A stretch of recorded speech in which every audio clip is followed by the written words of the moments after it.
안내 말씀드리겠습니다. 오늘 새벽부터 새벽 예배의 강론은 출애굽기를 합니다. 그래서 이 시간 첫 시간이기 때문에 오리엔테이션으로 출애굽기에 대해서 간단히 말씀드리겠습니다. 이래 출애굽기라고 하는 말은 영어 성경에는 엑스도스라고 되어 있는데 이 엑스도스는 헬라어 성경에 그렇게 되어 있습니다. 그것을 그대로 엑스도스라 했습니다. 엑스도스란 말은 출발이라고 하는 말입니다. 성경은 여러분이 잘 알다시피 신약 성경과 구약 성경으로 되어 있습니다. 구약 성경은 히브리 언어로 기록되어 있고 신약 성경은 헬라어로 기록되어 있습니다.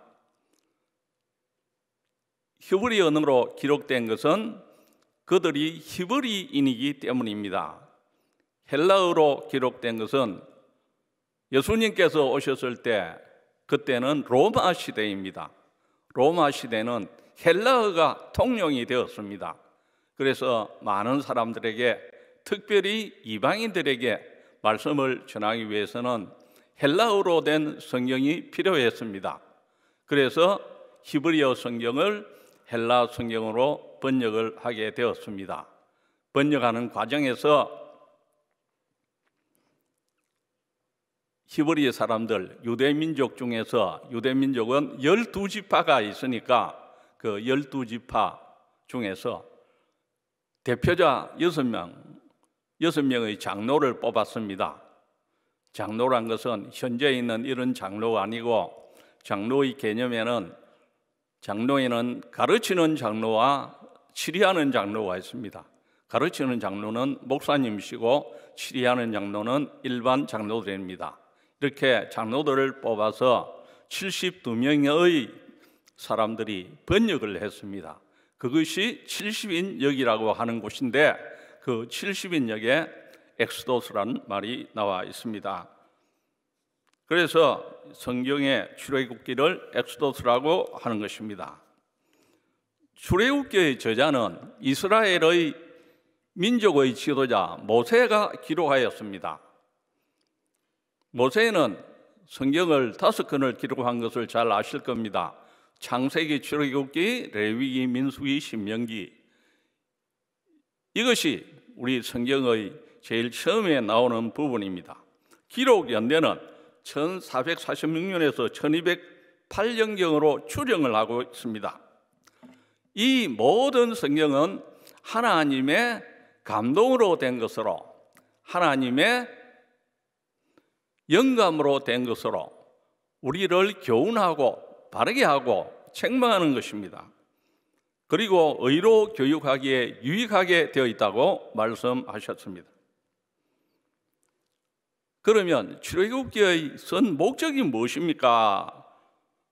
노예 민족이 된 야곱 후손 히브리인들이 지배자의 그 잔인한 압박과 통치를 받을 때 훈련된 지도자 모세를 통하여 하나님의 권능의 역사로 애굽의 권력으로부터 구원하고 그들을 훈련시켜 약속의 땅에 들어가도록 하는 것이 그들의 목적이었습니다.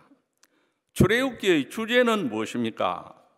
이스라엘 민족을 하나님의 백성으로 택하시고 만들어내시는 하나님의 사역이라고 할 수가 있습니다. 그러면 지도를 한번 보겠습니다.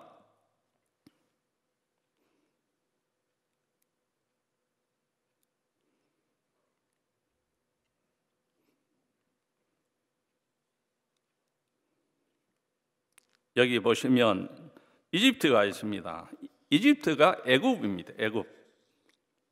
애굽의 역사는 약 5, 6천 년 되었습니다. 우리나라의 역사와 같습니다. 그런데 그 위에 보면은 이스라엘이라고 있습니다.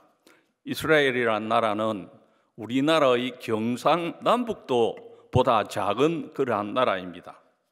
현재 이 이집트, 옛날의 이 애굽은 넓이가 100만 제곱킬로미터입니다. 우리 남한은 10만 제곱킬로미터, 남북한 합치면 22만 제곱킬로미터입니다. 그래서 이집트는 우리나라 땅덩어리의 10배의 크기를 가지고 있습니다. 이집트의 현재의 인구를 보면 약 1억 명입니다. 우리나라는 5,100만 명입니다. 그러니까 2배의 인구를 가지고 있습니다. 그들의 경제 규모, GDP를 보면 GDP는 국내 총 생산액인데 일정 기간 동안에 한 나라의 영토 안에서 그 영토 안에서 생산된 최종 재화와 서비스의 시장 가치의 총액을 말하는 것입니다. 이 GDP가 우리나라는 세계에서 10위 됩니다.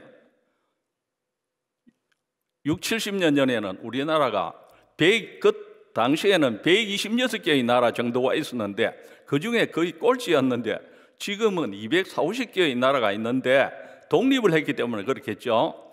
그런데 우리나라가 10위권에 드는데 이 이집트는 35위에 들어갑니다. 그만큼 우리나라가 잘 살다는 것을 말씀드리려고 하는 것입니다. 그러면 출애굽기의 주제가 뭐라고 했습니까? 출애굽기의 주제는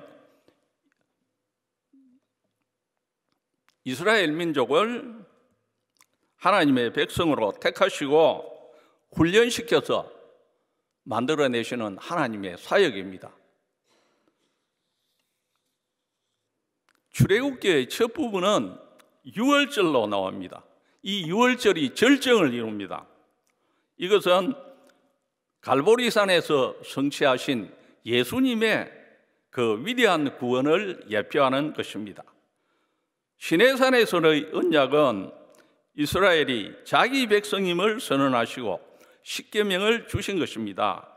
하나님을 자기들의 여호와로 삼고 복종을 맹세합니다. 신약시대 새 언약에 있어서 인간과 하나님과의 교제의 근거는 그리스도 자신입니다. 그러므로 구약시대의 성막과 또 예배에 관한 율법의 규례는 장차 오실 그리스도의 예표가 되는 것입니다. 그래서 시내산이라 하는데 어떤 교회 장로님이 하는 말씀이 우리 동네에도 시내산이 있습니다 이랬습니다. 그 우리 동네 시내산이 아니고 시나이 산을 말합니다.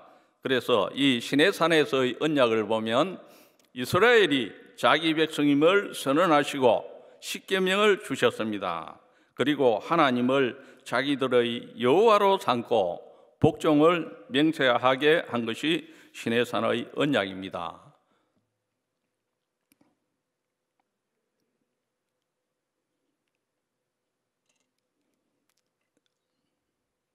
여기 보십시오. 이 지도에 보면은 람세스에서 출발해서 시내산에 있죠. 맨 밑에 보면 시내산에 있죠. 이 시나이산입니다. 시나이 평야에 있는 시내산에서 올라가서 느보산에서 모세가 죽었습니다. 그리고 그 뒤를 여호수아가 이어서 여리고를 점령하는 등 모세의 역할을 맡았습니다. 이 출애굽기의 역사적 배경을 보면 이스라엘 족속은 힉소 족속입니다. 애굽을 통치할 때 1700년 전후의 그러한 때인데 그때 애굽 사람들이 이스라엘 백성을 맞이했습니다. 왜냐하면 그때 요셉이 그들을 다스렸기 때문입니다. 이집트는 왕조가 31왕조가 있는데 그 뒤에 알렉산더 대왕이 그 이집트를 지배했습니다. 이 31왕조 중에서 이 요셉이 들어온 때는 17왕조 때 일입니다. 그런데 그 뒤에 요셉이 죽고 난 뒤에 왕조가 바뀌었습니다. 그 왕조는 18왕조 투트모세라고 하는 사람이 그 애굽을 지배하게 되었습니다. 이 투트모세는 많은 공원을 남겼는데 지금 이스라엘에 있는 많은 유적들이 그때 세워졌다고 합니다. 그런데 이 모세의 시대에 그때 있었던 왕은 람세스 대왕인데, 람세스 대왕은 모세가 어릴 때 절친한 친구였습니다. 그런데 그가 대왕이 되고 나서부터는 이스라엘 백성을 탄압하게 되었습니다. 그러면 야곱의 자손들이 요셉 총리의 덕으로 애굽에 내려가서 잘 살았습니다. 70명이 건너갔는데 그들이 점점 왕성하여 장정만 60만 명, 총 합쳐서 200만 명 정도의 사람들이 되니까 그때 그 나라를 점령한 투트모세는 생각하기를, 이 사람들을 이렇게 나누면 이들이 강한 세력이니까 외국인들이 쳐들어오면 그들과 합하여 우리를 쳐부술 것이다, 그렇게 생각했습니다. 그래서 그들을 탄압하기 시작했습니다. 그래서 성경 출애굽기 1장 8절에 말씀을 해놨습니다. 다 같이 읽겠습니다. 요셉을 알지 못하는 세왕이 일어나 애굽을 다스리더니 그가 그 백성에게 이르되 이 백성 이스라엘 자손이 우리보다 많고 강하도다. 자, 우리가 그들에 대하여 지혜롭게 하자. 두렵건대 그들이 많게 되면 전쟁이 일어날 때 우리 대적과 합하여 우리와 싸우고 이 땅에서 나갈까 하노라 하고, 감독들을 그들 위에 세우고 그들에게 무거운 짐을 지워 괴롭게 하여 그들에게 바로를 위하여 국고성 비동과 람셋을 건축하게 하니라. 그러나 학대를 받을수록 더욱 번성하여 퍼져나가니 애굽 사람이 이스라엘 자손으로 말미암아 근심하여 이랬습니다. 왜 감독을 세웠습니까? 왜 일을 시켰습니까? 그들의 정신력을 파괴시키고 타고난 많은 자질들을 빼앗고자 하기 위해서 그들을 괴롭혔고, 건강을 파괴시키고 그들의 수명을 단축시키고 수요를 줄이려고 하는 것이고, 자녀들이 나면 노예로 만들어서 그들의 의욕을 저하시키고자 함이고, 그들을 히브리 민족에서 이탈하여 애굽인에게로 병합하려고 그러한 감독을 세워 괴롭혔던 것입니다. 지배당하는 자는 결코 행복할 수 없습니다. 이스라엘은 지배를 당했습니다. 압제에서 벗어날 힘이 없었습니다. 그러나 단 한 가지, 그들은 하나님의 백성이라는 것을 잊지 않았습니다. 그들 뒤에는 하나님이 계신다는 것을 믿었습니다. 오히려 하나님의 역사가 이루어지게 할 뿐이다 라고 하는 그러한 생각을 가지게 되었습니다. 오늘날 우리에게 이 말씀을 적용해 보면 우리도 마찬가지입니다. 우리의 현실이 어려워도, 눈앞이 막막해서 어떻게 할지 몰라도 우리에게는 하나님이 계신다는 것을 굳게 잡아야 합니다. 우리의 주인은 하나님이시라는 것입니다. 우리의 주인은 하나님이십니다. 다 같이 읽겠습니다. 우리의 주인은 하나님이십니다. 우리 뒤에는 하나님이 계십니다. 무엇을 보고 알 수 있습니까? 2장에 보면 고된 노동으로 말미암아 탄식하며 부르짖으면서 아브라함과 이삭과 야곱의 하나님, 그 언약을 이루기 위하신 하나님, 우리를 도와주소서, 이렇게 외쳤습니다. 그것이 바로 뭐냐 하면 우리의 주인은 하나님이시다는 것입니다. 세상 사람들이 우리를 통치해도 그것은 세상적인 일일 뿐이고 우리의 영적 주인은 하나님이시라는 것입니다. 우리 뒤에는 하나님이 계십니다. 취업이 잘 안 되고 어려워도, 경제적으로 어려워도, 사업이 어려워도 질병으로 어려워도 우리의 주인은 하나님이십니다. 우리의 고난을 통하여 영광이 우리에게 다가올 것을 생각하면서 우리는 철저히 하나님을 믿는 이 신앙을 가져야 합니다. 정석주 시인이 이런 글을 남겼습니다. 시를 썼습니다. 다 같이 한번 읽겠습니다. 대추 하날 정석주. 적에 저절로 붉어질 리는 없다. 저 안에 태풍 몇 개, 저 안에 천둥 몇 개, 저 안에 벼락 몇 개, 저 안에 번개가 몇 개 들어있어서 붉게 익히는 것일 게다. 정석주 시인은 하나의 작은 대추알을 보고 인생이 살아가는 원리를 깨달았습니다. 이 세상을 살아간 데는 언제나 맑은 날만 있는 것이 아니고 비가 오는 날도 있고 눈이 오는 날도 있고 태풍이 치는, 천둥이 치고 벼락이 치고 번개가 치는 무서운 날도 있다는 것을 알고는 이런 글을 썼습니다. 작은 대추 한 알도 여러 가지 어려움을 다하여 열매를 맺듯이 우리도 좋은 날만 있는 게 아니라 어려움도 있으니 이를 이겨내고 하나님을 우리 주인으로 모시고 살아가야 합니다. 하나님이 우리 편임을 확실히 믿어야 합니다. 우리는 굳건한 믿음으로 나가야 하는 것입니다. 출애굽기 1장 15절 보겠습니다.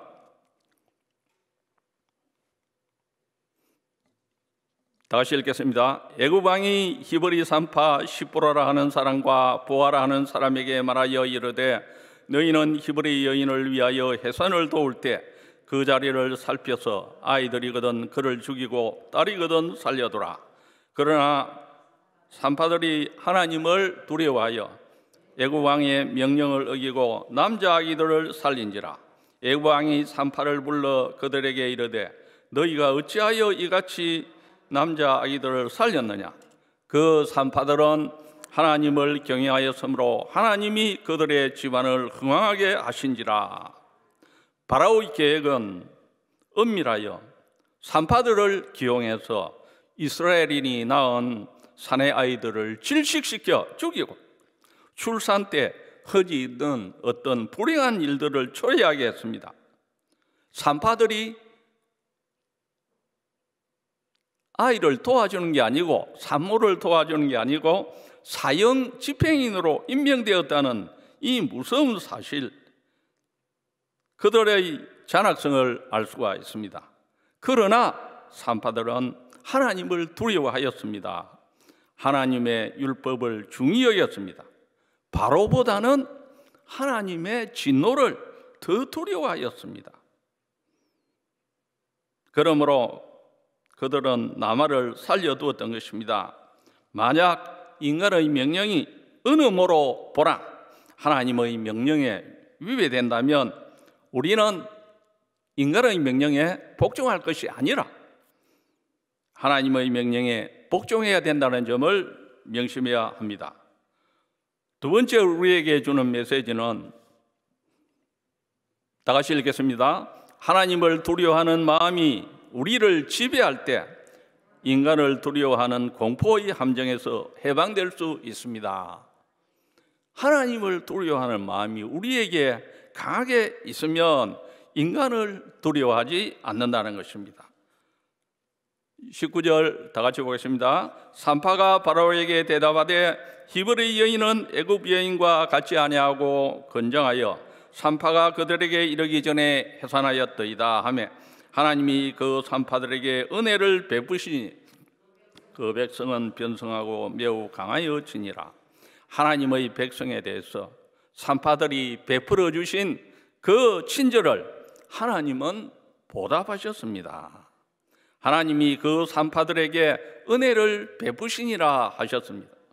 하나님은 자기 백성에게 베풀어진 그 친절을 자신에게 베푼 친절로 여기시어 즉시 보답한다는 것을 우리는 알아야 합니다. 또 하나님이 그들의 집을 왕성하게 하셨다고 했습니다. 그들의 자녀들을 축복해서 이스라엘 백성에게 베풀어 준 그 봉사에 대해서 보상을 했다고 하였습니다. 즉 그들이 하나님을 경외하였으므로 하나님이 그들의 집을 왕성하게 하셨습니다. 그래서 신앙심과 경건은 외적 번성에 대한 좋은 벗이됨을 우리는 기억해야 합니다. 즉 집안에 여호와를 경외함이 있을 때 그 집은 그 때문에 세워지고 왕성하게 된다는 것입니다. 셋째로 다 같이 읽겠습니다. 하나님은 자기 백성에게 베풀어진 친절을 자신에게 베푼 친절로 여기시어 즉시 보답하신다는 것을 우리는 명심해야 합니다. 네 번째로는 다 같이 읽겠습니다. 집안에 여호와를 경외함이 있을 때 그 집은 그 때문에 세워지고 왕성하게 되는 것을 잊지 말아야 합니다. 우리가 여호와를 경외하면 하나님께서 우리의 집을 왕성하게 해주신다는 것입니다. 여호와 하나님을 공경하고 순종하고 하나님이 두려워서 함부로 행동하지 않는 그것은 내 자신을 행복되게 할 뿐만 아니고 우리의 집을 세운다는 것을 기억해야 합니다. 하나님께 경외하는 것, 하나님을 경외하는 것, 이것은 하나님의 말씀에 순종하고 하나님을 공경하고 하나님의 그 크신 일들이 사랑만 있는 게 아니고 무서움도 있다는 것을 우리는 알고 우리의 행동을 조심해야 하는 것입니다. 정리하면 첫째, 우리의 주인은 하나님이시다는 것을 확실히 깨달아야 합니다. 어떤 어려운 일이 있어도 하나님이 우리의 주인이시다. 둘째, 우리는 하나님을 두려워하고 사람보다도 물질보다도 어떤 환경보다도 이 하나님을 택해야 하며, 셋째, 형제들에게 친절하게 베푸는 그것이 곧 하나님께 하는 것이다 하는 것을 알고, 네 번째는 여호와 하나님을 경외하고 하나님께 순종하여 행복된 일생을 가꾸어가는 복된 영락의 교우들이 되기를 주님의 이름으로 기원합니다. 다 같이 기도드리겠습니다. 결단의 기도를 드리겠습니다.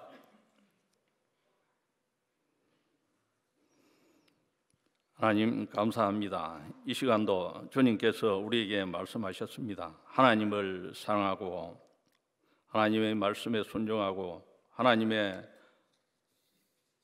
뜻대로 살며 하나님을 존경하고 하나님의 그 말씀대로 우리가 하나님을 두려워하면서 살 때 주께서 우리를 행복되게 하신다는 것을 알았습니다. 또한 우리의 주인은 하나님이라는 것을 강하게 붙들게 하여 주옵소서. 어떤 어려운 환경이 와도 환경을 이길 수 있는 힘을 다하여 주시고, 물질보다도 하나님을 택하며 형제들에게 친절을 베풀고 여호와를 경외하며 살아가는 복된 우리가 되게 도와주시옵소서. 예수님의 이름으로 간절히 기도합니다.